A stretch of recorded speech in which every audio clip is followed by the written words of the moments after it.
Hello, everyone. Welcome to Pete CD Vinyl World. And today we are going to be ranking our top 5 favorite guitar players. This is my son Pete, and he wanted to do a video about this, so it was kind of like a last minute thing. So we quickly picked 5 guitar players and some honorable mentions as our favorites. So you can start. So my fifth favorite guitarist is Alex Lifeson from Mush. I like him because he does a lot of, like on Tom Sawyer, he does a lot of middle guitar parts and stuff like that. So, and he's a Les Paul player. So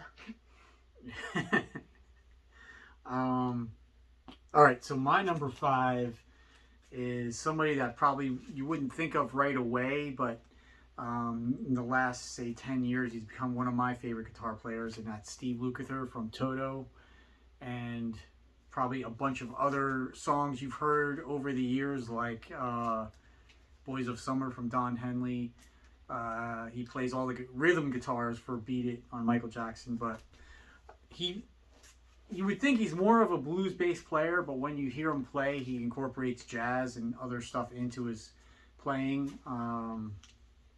So that's why I like him a lot. And he's very melodic. So lately, he's been one of my favorites. so my fourth favorite is Brian May from Queen. I like him because, like on Bohemian Rhapsody, he does these guitar solos that are very intricate and special to the song and Queen's rock music genre and stuff. What else? What else do you? And I love his signature guitar. So Well, what are some of your other favorite guitar well, solos from Queen? I love another song I like is "Keep Yourself Alive." On that song on the first album, it's really like catchy and stuff with his guitar parts. So All right. My next one is Eric Johnson. He broke big with this album via Musicom. I think it was 1990 or so. And Cliffs of Dover was a sort of a radio hit on rock radio. It was an instrumental. You'd probably recognize it if you heard it. But he wasn't like a typical 80s shredder. He was more influenced by Stevie Ray Vaughan and Jimi Hendrix. And also, he's not all instrumental. Half of his songs or so have vocals on it, which I like too. But uh, his sound really is like almost like a violin when you hear him play. It's so smooth. And we don't hear much about him today, but like for a while he was considered right up there with like Joe Satriani and Steve Vai, but he's still one of my favorites. my third favorite is Jimi Hendrix from the Jimi Hendrix Experience. I like him because he's like the very first guitar player to be like a great like solo guitarist and a good rhythm. And I love all his guitar parts and like Hey Joe and Stone Freeze and Purple Haze and all those songs. And he's a great vocalist. Yeah, he's definitely the first sort of top 3 most influential guitar players ever. Definitely. My number 3 is Jimmy Page. And, you know, again, you would think he would come across as like a strictly a blues type player, but he does incorporate a little bit of jazz stuff here and there. And sort of plays unexpected stuff a lot. So that's kind of why I like him. But again, with Hendrix, he's one of the top 3 most influential of all time, probably. So you can't have a list without Jimmy Page.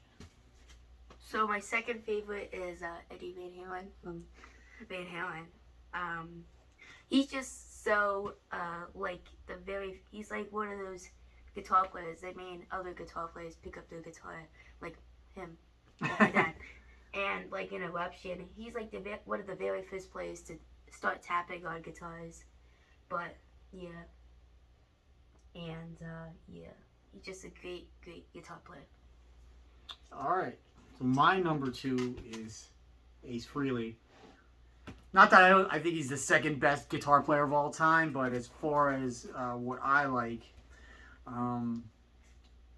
and I almost put Bruce Kulick on the list as well because when I started playing guitar, he was the guitar player in Kiss, so he was a big influence on me also. But I think Ace definitely has an identifiable sound and tone and style. When you hear him play, you know it's him. And he's also my favorite guitar player that plays Les Pauls. It's hard to have an identifiable sound if you use Les Pauls, but I think he manages to do that. So my number one is Ace Frehley from Kiss. I just like him because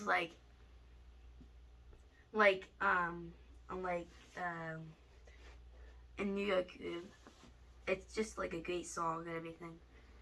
And he's not the greatest player, but he can, it's him when he's in, right now when he's producing albums. His voice and his guitar playing is really signature to himself. Yeah. So my number one is Van Halen, Eddie Van Halen. So we had the same top two, but reversed. So he definitely was my favorite player growing up. This was the newest album out when I started playing, so I learned a lot off of this album. And they had a live home video at the time called Live Without a Net, which I learned a lot from also. So he's always been my favorite. The thing about Eddie is different than most other of the technical guitar players was he was a great songwriter also. He just didn't, guys like Joe Satriani, Steve Vai, they're all great, but they don't have the feel. No, the catchy songwriting thing to write songs that appeal to the mass public. So those were my five. Kind of predictable for me, but so you want to have any honorable mentions? Yeah, so my first honorable mention is Rick Nielsen from Cheap Trick. I love his Gibson Explorer, and it's Hamer actually. Okay. He uses he does use Gibsons too, but his famous one's a Hamer.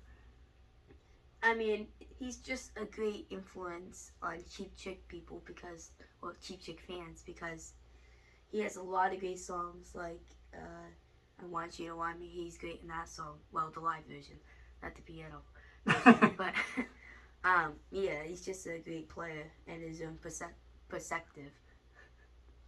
Who else? George Harrison from the Beatles. He's the man in the 60s.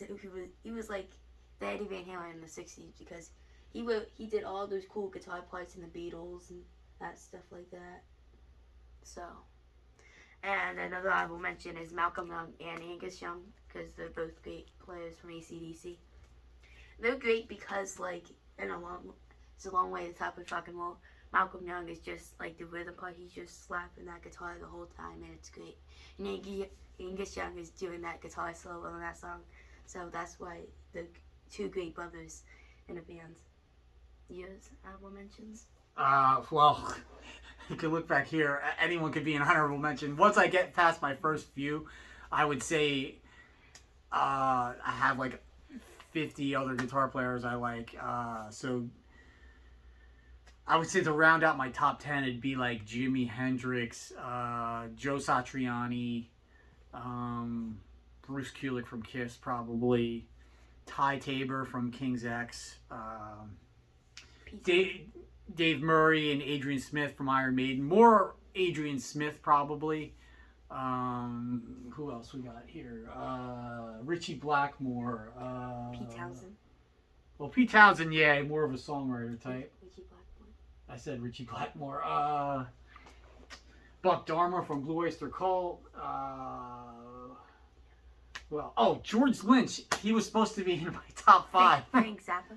Yeah, Frank Zappa. But George Lynch, I forgot to mention him. He's definitely, if not number 5, number 6 for me. I totally spaced and forgot him. Can't believe that. The guys from Queensryche, Chris DeGarmo and Michael Wilton. Tony Iommi. Just so many out there. Who else we got here? Kirk Hammett, I used to love back in the 80s. Dave Davies. Dave Davies. Neil Sean, Ted Nugent. That's about it for now. So anyway, if you like these videos, please subscribe, and I'll talk to you guys later. Thanks.